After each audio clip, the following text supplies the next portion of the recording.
Can't watch now, or if for some reason you have to leave us early, we will record this session and put it on our YouTube channel. All right, well, while folks are still putting their information into the chat, I will let Stephanie begin to introduce herself.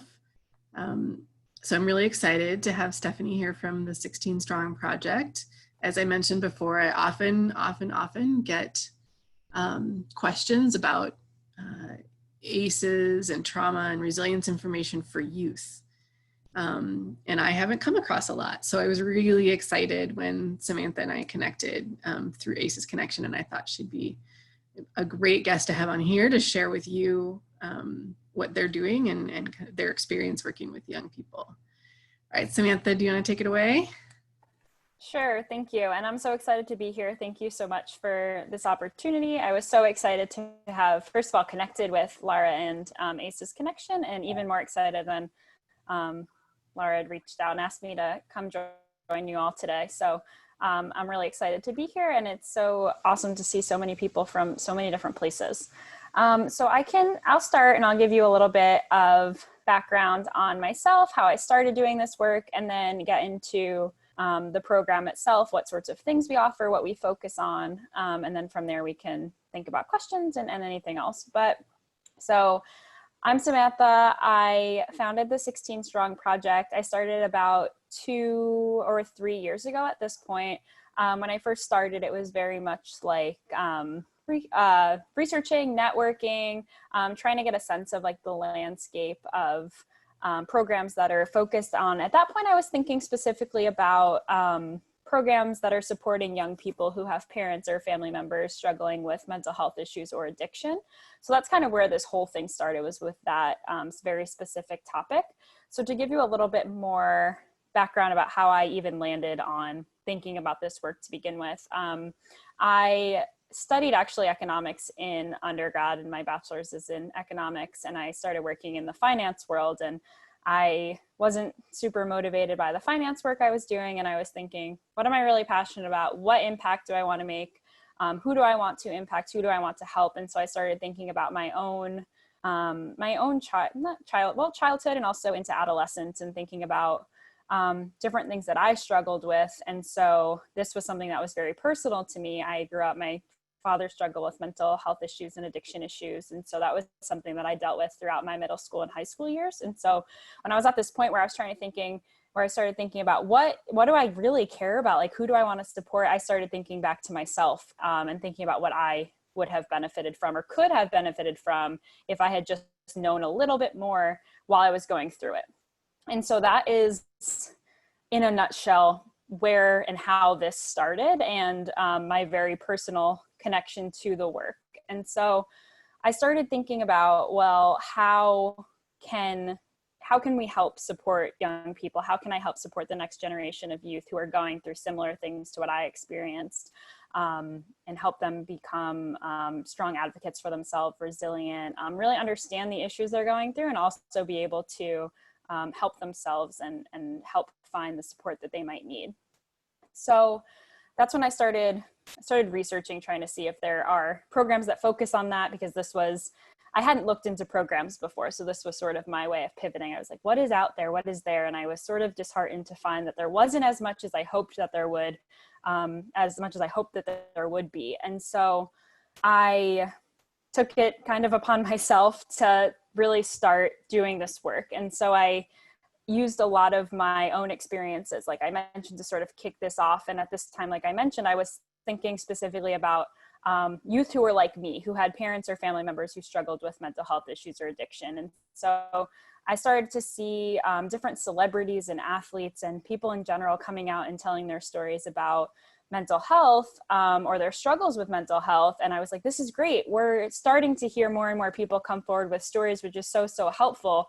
But then I also started thinking about all of these adults are talking about it, and what about the kids? So like, what is being done for the kids, of parents or family members who are struggling with these issues that they're coming forward with? And so I had, my approach to this work really came through an education lens. And so, because what I found is that kids especially, but even older people don't always realize that what they're going through or what they're experiencing is impacting them in a potentially negative way. And therefore they're not able to even necessarily seek the help that they might need if they don't realize or recognize the situation. And so that's why I took this education approach to this work, to think about educating young people on what this even is, what it looks like, and also how it might be impacting them in a certain way.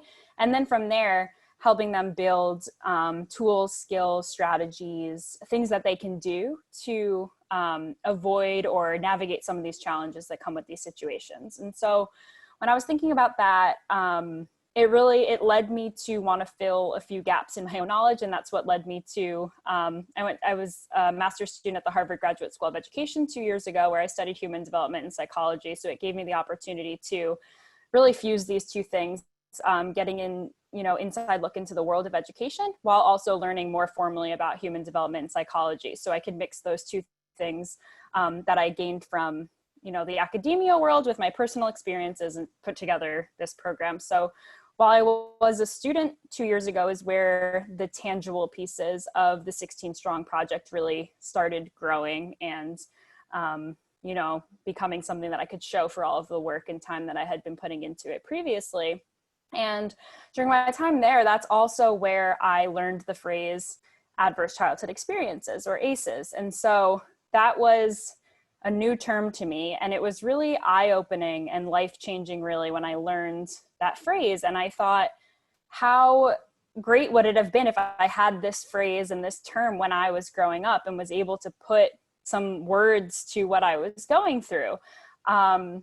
Because it's something that like I said, even as an adult, did not even know this language. And so that's when the mission of the 16 Strong Project really started to take shape, because I realized, or I thought, this work that I'm thinking about for young people who have parents or family members struggling with mental health issues or addiction really fits into an even broader category. So the different strategies that we're thinking about for this smaller specific group that I started with actually is applicable to this broader group of young people who have faced adverse childhood experiences, or ACEs. And so that is where our overall mission really took form, and I really stuck to that language, because I thought, with these things that I'm coming up with and these tools that I'm developing and working with peers and professors and others in the field to develop, are really part of this broader world of ACEs. And so that was really, really eye-opening for me personally, and also to guide my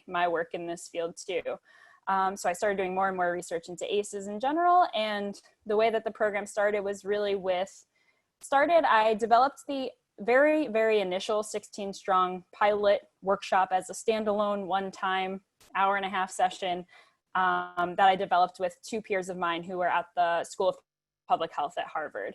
And so we ran that with some of our classmates to really get this off the ground. And so after I finished my master's program, I had the opportunity to pilot a workshop in a few different high schools.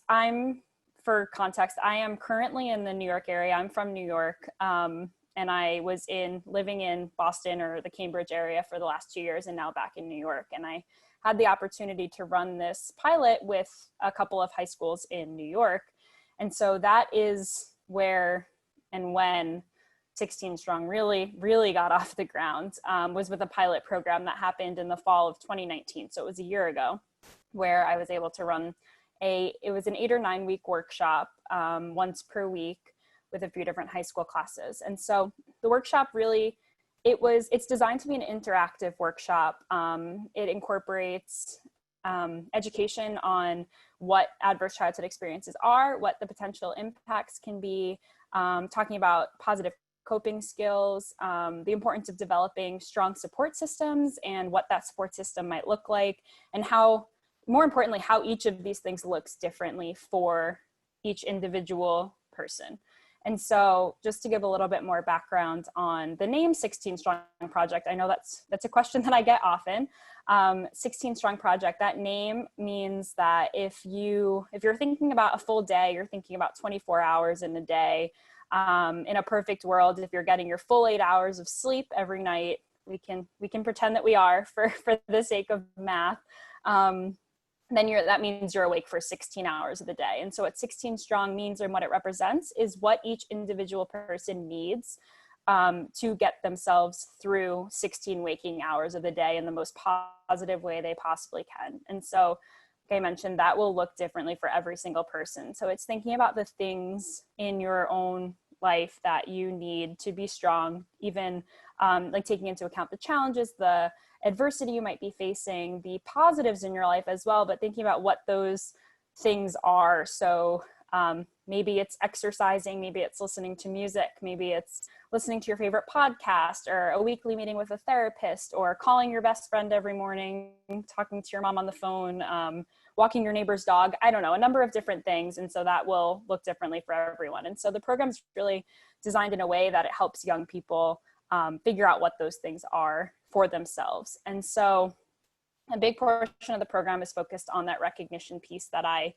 mentioned, helping young people first recognize what they're experiencing so that they can then navigate the challenges that might come along with it. And so we do that through a number of interactive lessons and workshops. And also we work to incorporate pop culture, for lack of a better term. We look to TV shows, movies, podcasts, books, things that young people are already watching or reading that you can then connect back to some of these more challenging topics.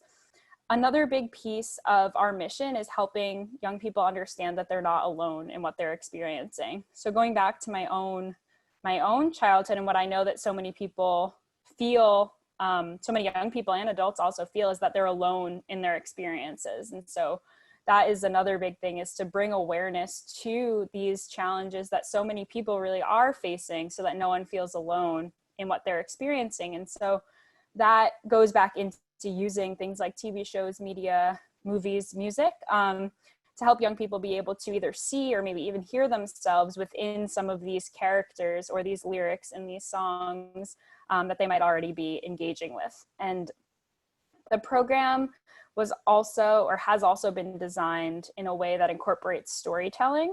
And so there's a portion of the program that is, or one activity / lesson of the program that is focused on storytelling. So when I'm personally the one that has run it, I've told a little bit about my own story. And so that is something that I found that young people really, really hold on to, is first of all, the vulnerability of an adult to sit with them and explain how they also relate to these things that they are teaching. But also the fact that they're able to identify different pieces of stories. And of course, that will be a different story for each young person that they might relate to, but they're able to see different pieces of this. They're able to see themselves in some of these stories and say things like, hey, this really sounds like me, or this person sounds like they went through the same thing that I went through, and now they're doing X, Y, and Z, or this is how they're dealing with it. Maybe I'll try that. And so storytelling has been proven to be a tremendous tool for young people. While they might not be able to, some I've found are more open about even sharing their personal stories to help their peers, but even just engaging with or reading or listening to someone else's story has been a really helpful resource. So that was a sort of roundabout description of the workshop that I developed and ran, the 16 Strong workshop that we piloted for the first time last fall, but it kind of leads into some of the more recent work that we've started working on really ever since the pandemic hit and things turned remote. We also started revisiting and revamping some of the work we're doing to see how can we still reach as many people as possible in a world that now revolves around Zoom, Google Meets, FaceTime, any other tool anybody might be using. So we pivoted a little bit, and we still have the workshop, of course, but we also were expanding some offerings that we have, whether online or like incorporating volunteers, I guess you could say, or submissions. So based on that sort of that storytelling that I was just talking about, we started an initiative called the Every Voice Heard initiative. And so there's really two pieces to that.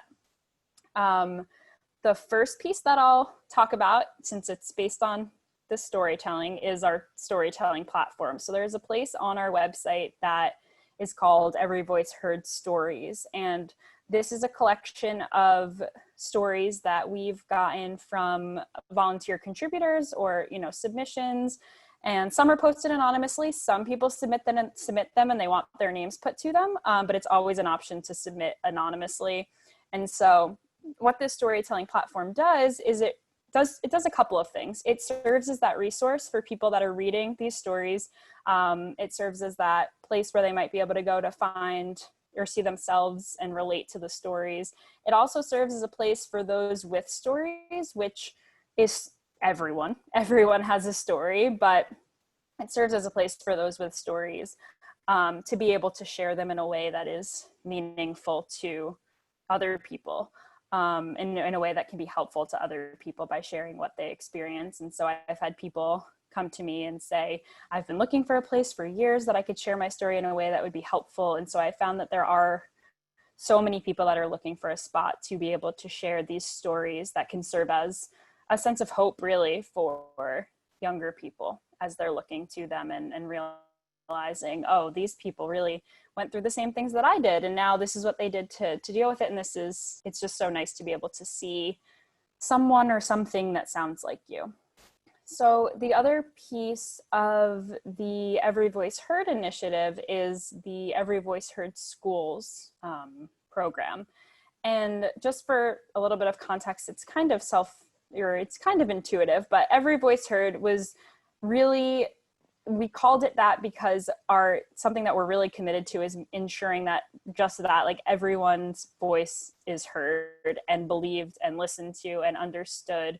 And thinking specifically about young people or adolescents, I've heard way too many stories of young people saying, I went to this person and I told them what I was experiencing and they just didn't believe me. And sometimes it's parents who don't believe them, or it's a teacher, a neighbor, it's someone that they thought they could trust, and they're just saying, oh, that didn't really happen, or is that really a big deal? And so Every Voice Heard is really a way for every voice to be heard, understood, and listened to. And so our Every Voice Heard Schools program, which is a new initiative as well, it's a way for schools to be on board with really committing themselves to taking on that task of, we are here to understand what our students might be going through and educating ourselves on what adverse childhood experiences or ACEs are,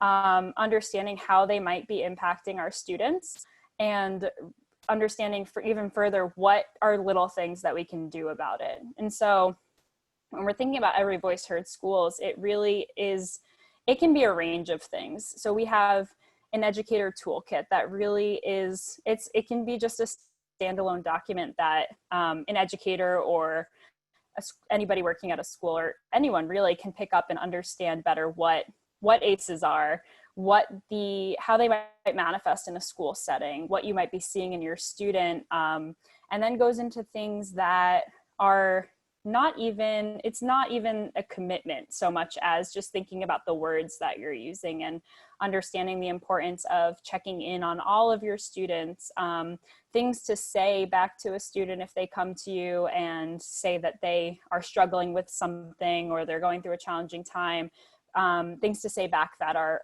helpful rather than harmful. While it's usually or almost never intentional to be hurtful when responding back, there are things, if you do not really know how to respond, that can deter the student from ever seeking help or ever sharing that challenge again. And so this is designed with suggestions of things that you can say that can be more encouraging to a student, rather than putting them back and making them think, oh, well, this person wasn't helpful, so I'm just not going to tell anyone ever again. And so that is one piece of the Every Voice Heard Schools program, is really this Educator Toolkit that, like I mentioned, it can be a standalone document that you can just pick up and learn.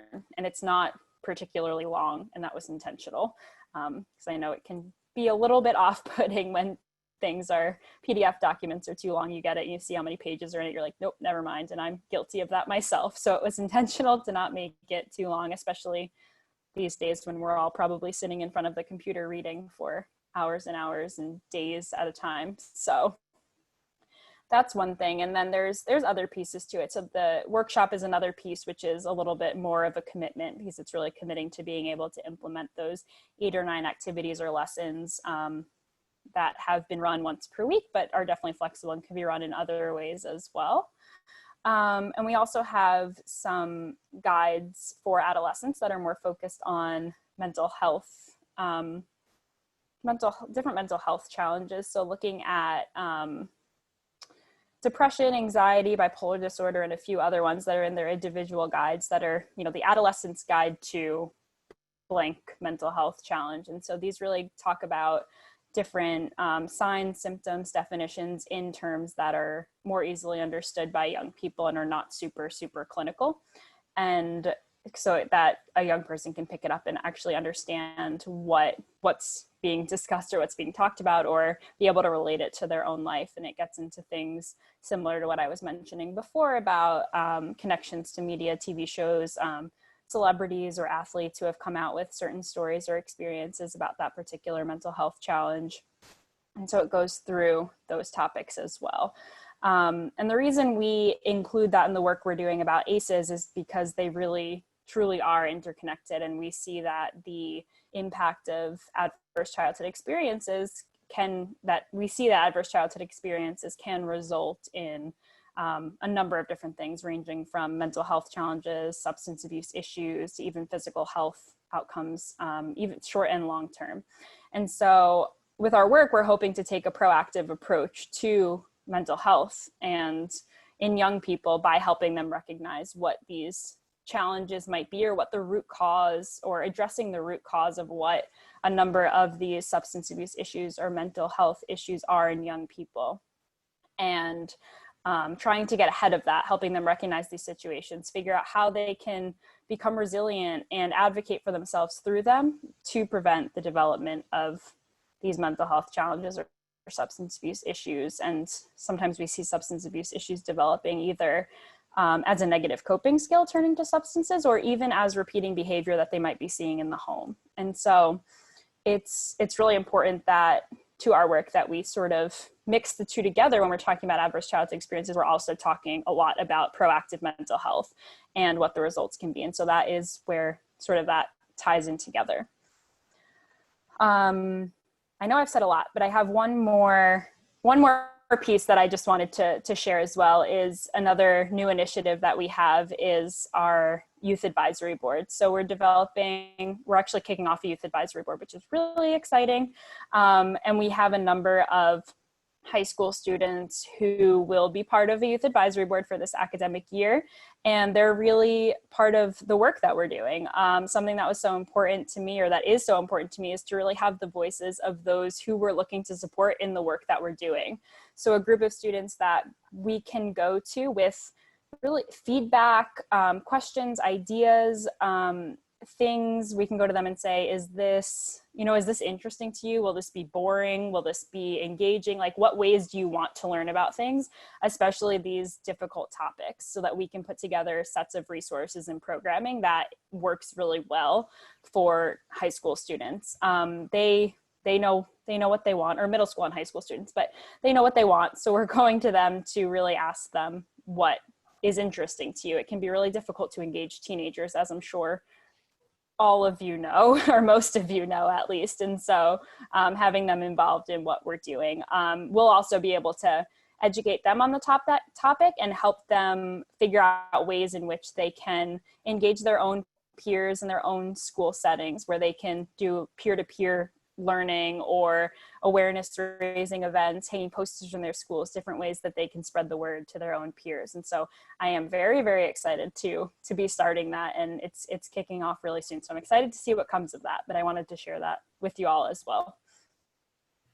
Thank you, Samantha. And there's so many things that you mentioned that resonate with the topics we've been discussing over the last few months.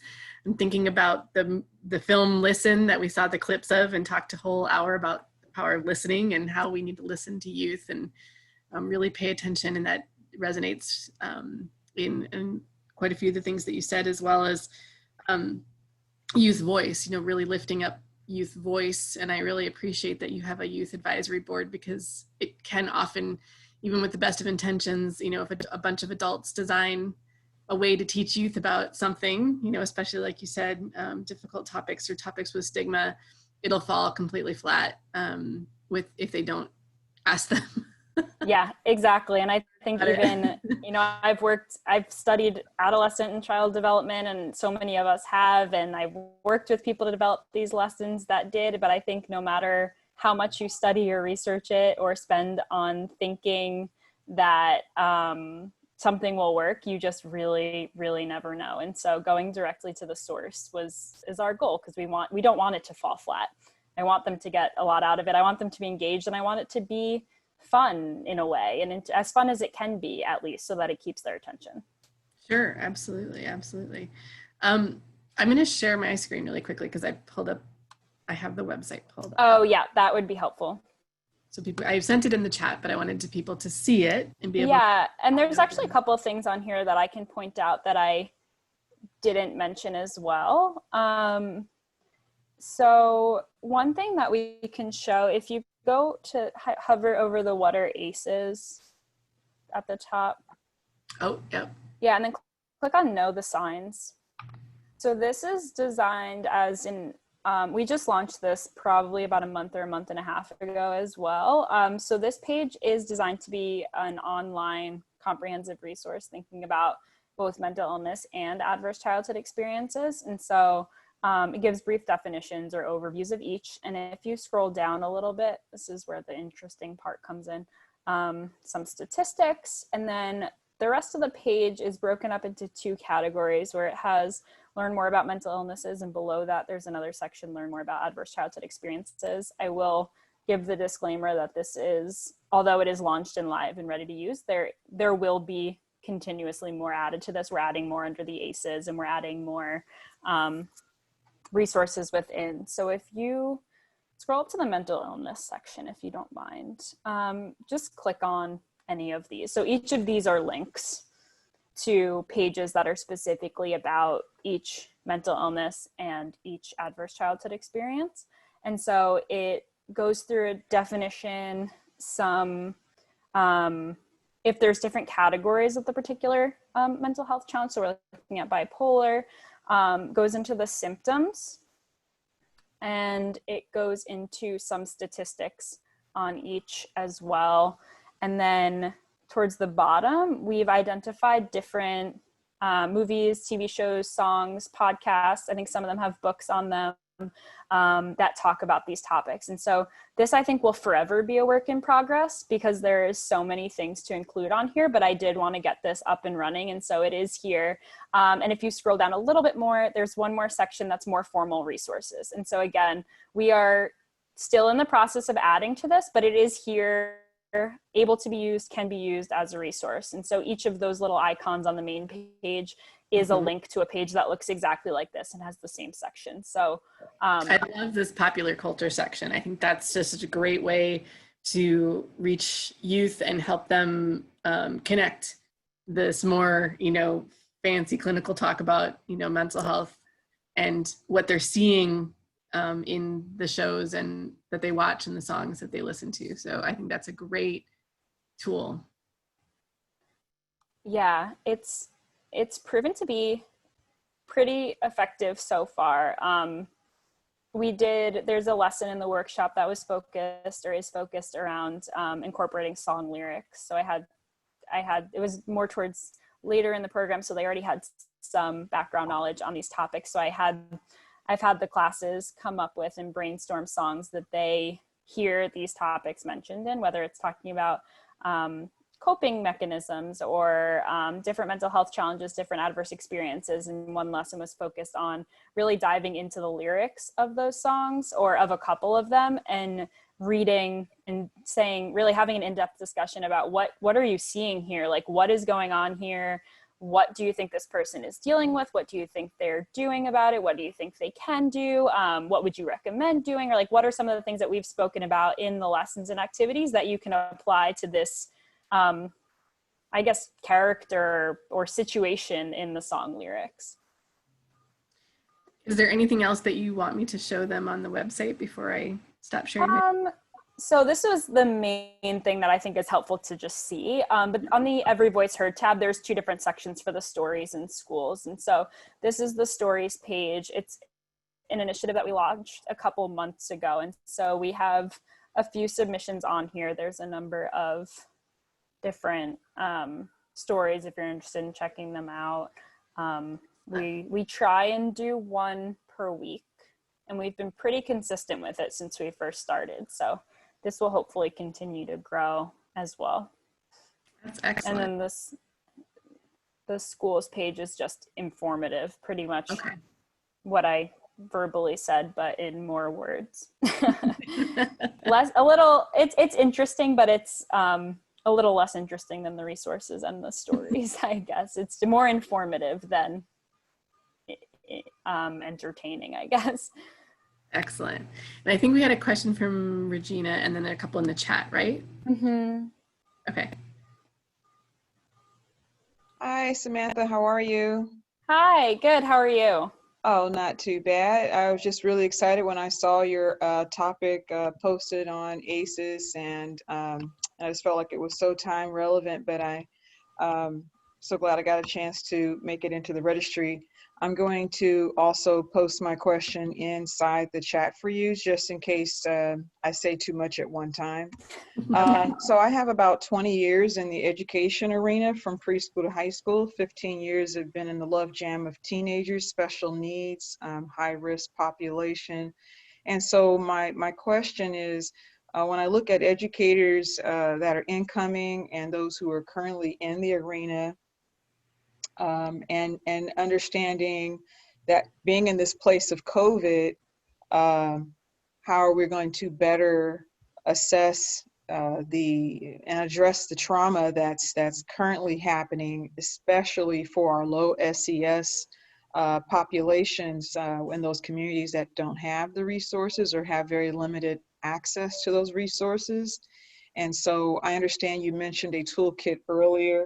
I'm just trying to think about the application of real deal stuff. And now we're in the classroom, but it's online. How are you engaging these youth? How are you incorporating the curriculums that are currently expected, because that's how schools get their bottom lines? How do we take some of a little mixture of the things that you are already putting out and producing, and how do we cultivate that so that there's accountability measured in there as well? So like, we're going to give these kids all these great things. I mean, I put a mental health app together last summer thinking about kids specific, minority specific, and resources can be very daunting, especially when you're going after homeless teenagers. And that was, and then that shut me down completely. I'm like, oh, okay. Then I find out, oh, their cell phones don't even have internet. What am I going to do now? You know, like I thought it was a brilliant idea. And so I'm just curious, have you wrapped your mind around that with your team to kind of like think about how do we get to the inaccessible so it's so much more inclusive than just being inclusion? Because I'm discovering there's a difference between diversity and inclusion. And I know that's a mouthful, but and it can always be an email later kind of a thing as well. But it's just one of the big things on the table for me as I'm putting together those pieces myself. And so I'm just trying to think outside the box, outside of my silo. And what I discovered is outside of California, everybody's doing a whole lot of great things that have been going strong with momentum for a very, very long time. And so every time I come with this great idea about a simulator or putting something that's going to be magically delicious, I'm like, oh, so someone else already designed it and it looks freaking amazing. And I wish I could have thought about this 2 or 3 years ago, you know. Yeah, no, it's an excellent question. And I think it's something that we're kind of still grappling with. Like, I don't think I have a great answer for you. I think when I first started thinking about this work, it's one of the reasons that I felt so strongly about at least attempting to go through a school setting, or I guess partnering with other organizations that might work with these youth that might be maybe even absent from a school setting. I think that's what you're describing as well. And so I don't have a great answer, but it's something that I've been thinking a lot about too, especially as I have more and more conversations with folks who are working in different settings. And I feel like every time I talk to someone, I am now thinking about a new group that I hadn't thought of before. It's like every time, which is really important. And so I think what I've thought a lot about is thinking about partnering with organizations that might be reaching these youth, and seeing how can we put at least some of the pieces that are, maybe if they're not able to run a full program, like thinking about what pieces of the program would be the most meaningful to that particular group. And do they have a weekly group setting, or do they have like a safe place? Like I was speaking to an organization that has like a designated area in like a local library where some of these more at-risk youth can gather. So thinking about, can we run a program, or can we run something with this group that gathers in this place? And so I can't say that it's something that I have done yet, but it's a thought of how it might be able to be done for a more at-risk population that might even be absent from a school setting, either totally absent or, absent often. So I hope that might help a little bit, or at least somewhat gets to your question. It's a tricky thing, I know. And I think you brought up a good point about, both of you, about partnerships, right? That, it might be working with, there's a lot of nonprofits that work with homeless youth or at-risk youth or gang-connected youth, or, et cetera, et cetera, et cetera. There's a lot of very specialized nonprofits that focus on kids that are hardest to reach. And so maybe partnering with them, because those kids also probably have more chance of having a high score as well, right, and really need the information, and so how do we partner? We can't reach everybody through a school setting for sure. And right. it's the kids that are missing from the school setting that we need to reach the most. So how do we partner with folks that have, I'd love that idea of like the safe space in the library, or like, we know that in our communities that there are many things like that, places like that. So I think that's a good potential starting point. Yeah, I think I think thinking about developing meaningful partnerships where you can reach groups that other organizations are designed to reach, or other programs are designed to reach, but maybe my particular program isn't designed in a way that we directly reach this group, but this other organization or this program is reaching this group. So can we find a way to meaningfully partner or collaborate that I can take what I'm building here and bring it to your group or your organization that's designed to reach this particular group? Can I bring it over there? So that's, and I'm sure the more thought. feedback that you get from different kinds of groups of kids will strengthen the curriculum as well. Yeah, I think so. Okay, we have some good questions in the chat. So Laura wanted to know, how might an organization like yours connect with or provide resources to young adults with developmental disorders like autism, since they face considerable challenges with social skills, social connections, and self-advocacy? That's a great question too. Like, have you thought about, again, like different kinds of kids? Yeah, so I would say that we're at a point right now where we're working to develop out these pieces of our programming. So working with advisors and experts who focus on program development for students with autism, for example, or from particular communities. And so I wish that I had all of the answers, and I hope to have all of the answers, but it's definitely taking finding the right people to be able to provide input on each of these particular communities and groups of students, because I myself don't have all of the answers on how to best support these students. And so I have made it a task of mine. And that's something I've been working through too, is connecting with the people that can help develop these adaptations of the program. I will say the program's also designed in a way that it can be adapted and has been adapted for different school settings. And so it's not something that you could follow it word for word, but I wouldn't even recommend it. I would say that it will look differently depending on the makeup of a class or the makeup of a school. And so that might be something that can be thought about as well. Great. And then Bethany wanted to know, do you invite the parents to the workshop, to the site, or is it more just for the students to be included? It's more just for the students. It doesn't incorporate parent workshops at this moment. We have more educator school personnel type training and then student facing training that has been done without parents. Right. And then Susan wanted to know, do you have the curriculum for high school classes available in a print version that can be purchased? And also the adolescent guides you mentioned, can they be purchased or downloaded? Like the adolescent guide to, bipolar, like you were mentioning. Yes, the answer is yes. That's something that I typically work with individuals who are interested to sort of figure out like what piece they're interested in, because I know I mentioned a number of different things. And so what I recommend is if you reach out to me or us directly, then we can sort of talk about and figure out what makes the most sense or what piece you're interested in. And then we can talk about accessing it and ability to access it. But the short answer is yes. It's not available on the website to download, I will say that. Right. So you don't look around for it because you won't find it on there. And what's the best way for people to reach out to you? There's a few different contact forms on our website, but I will put in our email address as well, because that's also in the chat. way. Okay, great. Thank you. I'm going to put it in the chat. Yeah.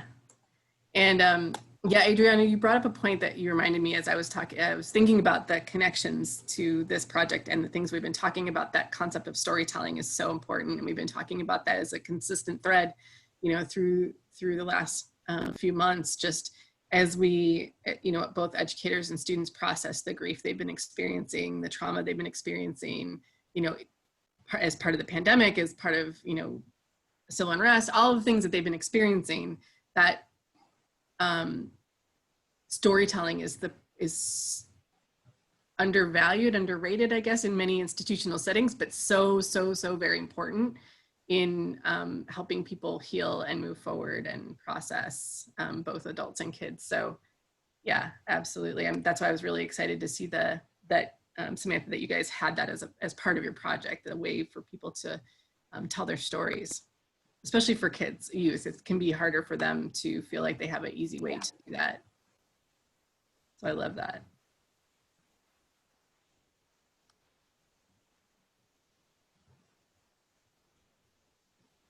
Yeah, and yeah, like you said, like sharing their stories, but in a safe way, like thinking about 6 pillars of trauma-informed care, right? Safety and trust need to be the foundations if we're going to share and be vulnerable, for sure. Yeah, definitely. What other questions do you guys have? I'm just looking through the chat to see if I missed anything. Yeah, and we've got time. Plenty of time.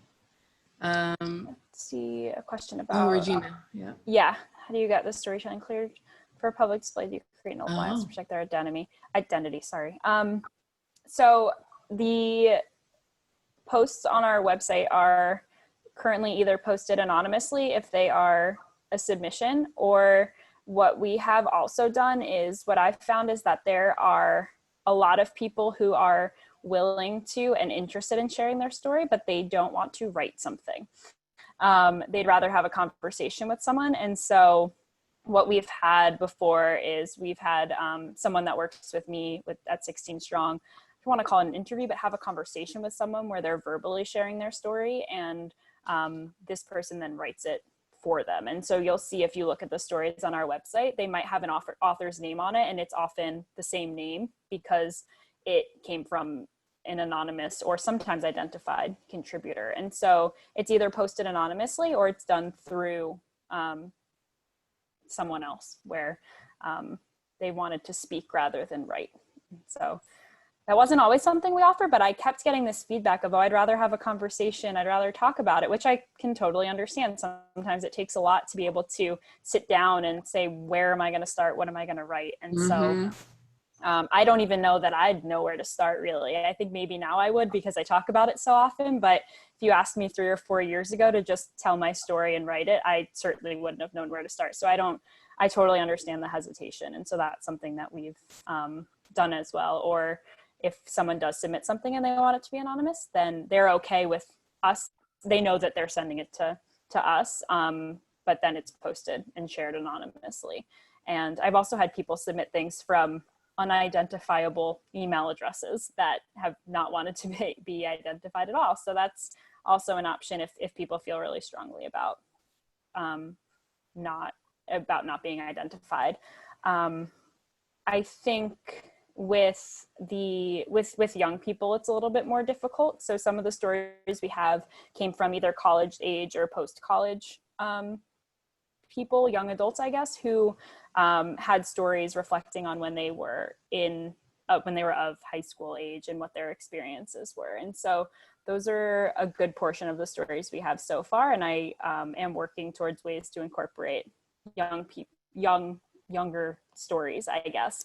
And one way that we're planning to do that is and they're almost done. I will say they're still in draft form, but almost done. So that will also be part of what we offer as well, is storytelling prompts, or like ways to prompt younger people, or even adults as well, to tell a story without maybe even realizing that they're telling a story. So that looks like two different things. It's one set of questions that might be for a group where no one in the group is necessarily identified as having faced adverse childhood experiences, but it lets people do some reflection on their childhood growing up and what that looked like and how that might have impacting them. And then another set of questions that are for people who come forward and are identified as someone who says, yes, I grew up in a situation where I faced, maybe several different ACEs, and I want to tell my story, I just don't know how. So those are more directed questions on ACEs in general, if that makes sense. So kind of two different things, where it's helping people reflect in a way that, it's not specifically saying, oh, like, what did you grow up with? Or what was it like growing up in a home with adversity? Because they might not know. And so the other set is for those that are more identified, more focused set. That's a great idea. I like that. That's a good strategy as well. Yeah, absolutely. Anyone else have a question or would like to share? We have time. Susan? Thanks. All right, Jenna can unmute you. Just along what Samantha just said, my friend Margaret Boersma from Canada, I observed her working with elementary children doing exactly that. She's had extensive training in what's called process drama. So it's a way for her to have the class think about difficult scenarios without traumatizing the kids. Right. In the class that I saw were children who, there were many children in this particular class in Toronto that had been refugees from a war-torn country, so they had been through that kind of trauma when they were younger, and now they'd settled in Canada. And so it's not a question that you can just say, do you remember what it was like when you were back there? Because you're going to trigger those kids. Yeah. So she does, it's very play-like oriented, and she does a number of activities with them. She doesn't just go right into what it was like, to come from. She starts teaching about perspective and how to listen to one another, and she has a tableau where they do a picture of their family and the kids work in groups together. But it's really, really very good. So if you're interested in learning more about that type of thing, look up what Margaret Boersma does. She's actually done work in Holland. She was a presenter in New Zealand. So she's starting to get some international recognition. And I put her email, I'll put her web address in there just to make sure you get that. Thank you. Chat. That's great. Thank you so much for sharing. You're welcome. Absolutely. Yeah. So my name is Miles J. I'm a community organizer. And I think, Samantha, you shared how you bring music into the fold. And I do that as well. I was just at a youth build here, recently registering some youth to vote. But believe it or not, 2 songs or 2 things we do is I play Pink Floyd, Not Another Brick in the Road, to students. And then we break down the lyrics of the song, and we read, show you the book, we read Tupac poetry. A lot of people don't know that Tupac wrote poetry. And they had the image of him of a gangster or whatever, but some of his poems is really heartfelt. So I just thought it was interesting that you know, that you bring that into the sessions that you do, and it's powerful stuff. So I just want to say big ups to that, and I respect what you're doing. Thank you for sharing. Awesome. Thank you. Yeah, thank you so much for sharing. That's awesome. And I hadn't thought of that song before, so it's definitely something else to keep in mind as something to dive into. So yeah, thanks for sharing. In Oakland, there is a school named after his Roses in Concrete poem that I like to share that because, like you said, people don't often know. I often put that up there in a presentation without the author, and then I ask people in the audience because it's beautiful, beautiful, beautiful poem and lyrics. And so I ask people, do you know who wrote that? And they're like, oh, they can't guess. And then I put up the name, and they're like, oh my God, no what? Yeah, it's brilliant, brilliant, brilliant. So thank you for sharing that. What else? Got a few minutes left. Any other questions or thoughts? How you might be able to, you know, thoughts you've had about how you might incorporate this or use this, or, you know, what else you might need to know while we still have Samantha with us.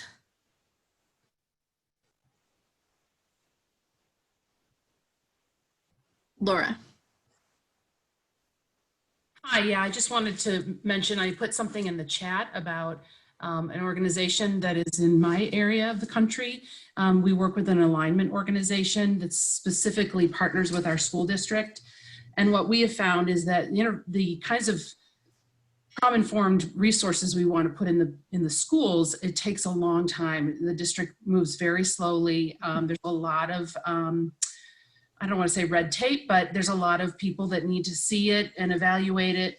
And so this alignment organization, I mean, the swiftness by which they have said, we're going to do this, and we're going to pull in community agencies and community individuals to embed that in the school. So it's almost like the school can receive it if they have the manpower to support it. It's just hard to free up teachers and support staff, and who are right now so overwhelmed anyway. But I just wanted to just make mention of our organization, because I think they really understand that trauma-informed care has to be community-wide. Mm-hmm. While teachers are, you know, and social workers are trained to do it, to get the community trained, we're doing some really short, brief ACEs training, so that we're building capacity within our communities. And, you know, eventually, you know, it will be this idea of everyone will be saying and speaking the same language. Yeah, absolutely. Absolutely. And yeah, that really resonates. That's why I love the ideas of community schools, you know, the concept of community schools, building partnerships throughout their communities, because schools can't do this work alone. And so having everybody speaking from the same voice and the same language and same perspective, what, you know, regardless of where families our touch points are, I think that's really important. Absolutely. Thank you for sharing that. I'm going to look into it. Yeah, thank you so much for sharing.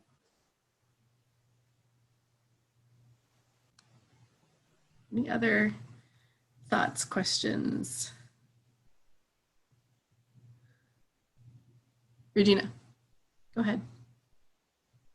So I have 2 thoughts. One is with your collection of your films, I believe that you've kind of like plugged.